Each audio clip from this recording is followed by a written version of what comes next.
ఓం శ్రీ మహాగణాధిపతయే నమః. ఓం మహాసరస్వతయే నమః. Welcome back to Lavanya's life style. Friends, ఎప్పటిలాగే ఈరోజు కూడా ఒక మంచి డివోషనల్ వీడియోతో మీ ముందుకు వచ్చేసానండి. ఇంకా ఈరోజు ఈ వీడియో స్టార్ట్ చేసే ముందు మీరు లావణ్యాస్ లైఫ్ స్టైల్ ఛానల్ని ఇప్పుడే విజిట్ చేస్తున్నారా? అయితే ఆలస్యం చేయకుండా లావణ్యాస్ లైఫ్ స్టైల్ ఛానల్లోకి వెళ్ళి అక్కడున్న వీడియోస్ అన్నీ మీరు బాగా వాచ్ చేయండి. ఇంకా వీడియోస్ మీ అందరికీ బాగా నచ్చినట్లయితే తప్పకుండా వీడియోస్ని లైక్ చేయండి, షేర్ చేయండి. అలాగే లావణ్యాస్ లైఫ్ స్టైల్ ఛానల్ని సబ్స్క్రైబ్ చేయడం మాత్రం మీరు మర్చిపోకండి. ఈరోజు మనం ఈ వీడియో ఏంటో చూసేద్దాం పదండి ఫ్రెండ్స్. దేవీ నవరాత్రులలో 4వ రోజు కాత్యాయని అమ్మవారి పూజా విధానం, ఇంకా కలశ స్థాపన ఎలా చేయాలి, నైవేద్యం ఏమి సమర్పించాలి, ఏ రంగు వస్త్రం అమ్మవారికి సమర్పించాలి, ఏ పుష్పాలతో అమ్మవారిని పూజించాలి, ఈరోజు మనం చాలా క్లియర్గా తెలుసుకుందాం పదండి ఫ్రెండ్స్.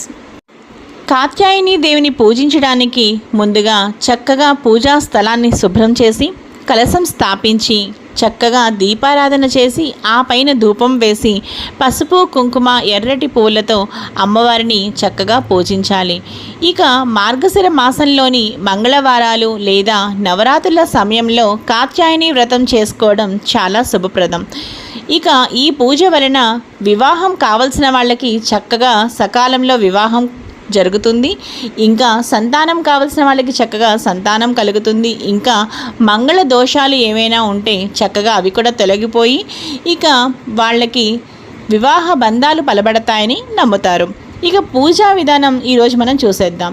కాత్యాయని పూజా విధానం: చక్కగా స్థలాన్ని శుభ్రం చేసి పూజకు ముందుగా పూజా స్థలాన్ని ఇంటిని శుభ్రం చేసుకోవాలి. కలశ స్థాపన: ఒక కలశం పవిత్రమైన పాత్రను స్థాపించి దానిపై ఒక పుష్పం ఉంచాలి.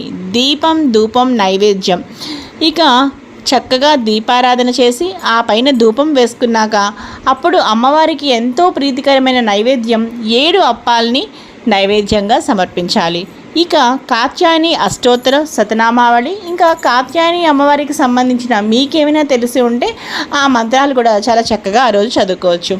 ఇక కాత్యాయని దేవి ప్రార్థన: పూజ చివరిలో కాత్యాయని దేవిని మనసారా ప్రార్థిస్తూ కోరికలు తెలియజేయాలి.